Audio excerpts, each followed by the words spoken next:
Dito may project tayo mga boss na amplifier. Bali ito ay kinalas natin sa Sony. Sony yung brand niya. Tingnan nga natin kung may tatakpan na Sony dito. Ayan, may logo pa siya ng Sony. Ayan. So ay isa tong black amplifier. Ito yung number niya. Yung sira niya kasi yung IC. Tingnan natin sa kung ano yung HA1370.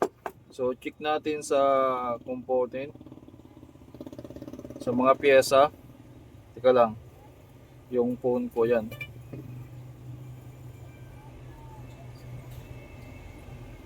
Eight one. So tingnan natin sa pyesa kung ano yung number ng IC na to. Kinalas natin to kasi pinapalitan na ng may-ari ng Bluetooth, yung makabago na, kumbaga ito yung luma. Sa component pinout HA1370. So dito nakalagay, walang nakalagay kung ilang watts. So punta tayo sa Google. Saglit lang.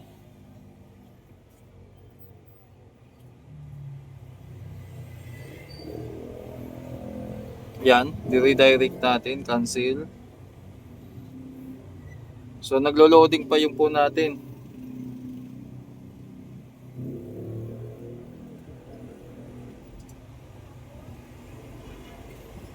So ito ata 18 watts ay reloading.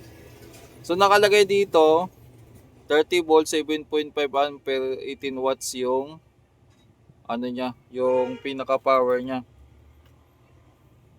So exit na natin to. Ngayon,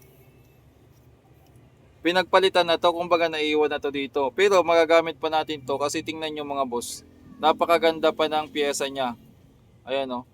Yung mga resistor niya solid na solid. Capacitor niya, yan.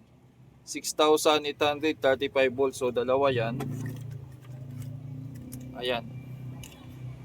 Dalawa. So yung supply nito pala ay nasa dalawang transformer din. Transformer niya. Inayos na natin kasi kinuha na natin yung linya ng 220. Yan. Yung pinaka-output niya, ito kasi mayroon siyang input selector dati, kinalas na natin. Pinix na natin sa 220 ngayon. Pakita ko sa inyo na kung ilang volts yung supply nito. Siyempre AC muna tayo, AC. Sukatin natin dito.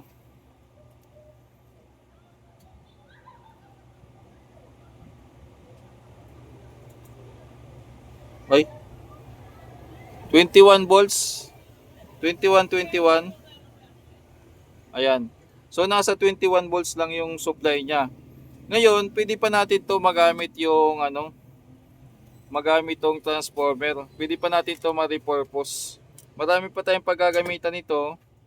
Antay lang natin yung tamang panahon. Ito naman, so obsolete na siya. Pero yung mga pyesa niya, pwede pa natin mapakinabangan yan. Yung mga ganito. Kaya yung mga classic na magaganda talaga yung pyesa dati. Hindi katulad ngayon na wala na, madalibilis ng kalawangin. Ito siguro, kung i-estimate ko yung edad nito, mga 30 years na. Kung sabihin na natin na 80s or 90s to ginawa, wala kasing nakalagay na production date or wala tayong makita kahit dito. So may nakalagay lang Japan. Ayan Japan. From Japan naman talaga tong dito wala. Meron pa siyang sariling breaker. Ayan. Kung sakaling may problema, ano ba to?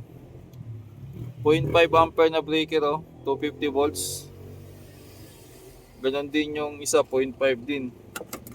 So hindi rin siya sayang mga boss. Kahit pa paano magagamit rin siya. Yan, classic transformer. Pinag-iisipan natin kung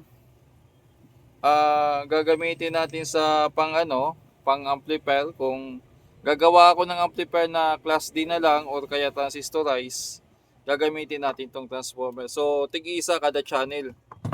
Pinag-iisipan pa natin yan kung saan. Sa ngayon, itatabi ko lang muna to. Tapos, ano tawag dito? Mapapakinabangan natin yan. Yan ang kahalagan. I-ano natin yung camera. Mahalaga dito yan sa naka-on yung ilaw. Off natin. Yan, mahalaga yan sa mga technician kasi kahit papaano may pakinabang pa kami dito. Kumbaga, yung mga bagay na patapon na sa iba, pwede pa nating mapakinabangan. So 18 watts yung pinaka power nito. Yung supply pwede tayong kumuha sa mga class D na mono na nasa 50 watts. Marami na ngayon na ang pwede natin dito mapakinabangan kung mag-assemble tayo ng amplifier. Una yung itong niya, yung crossover niya or dividing network na naka-built-in, pwede nating i-pull out yan tapos i-reassemble natin para magamit uli. Yung capacitor, yan, magagamit natin uli yan. Yung power supply niya, yung diode, yan. Tsaka itong transformer.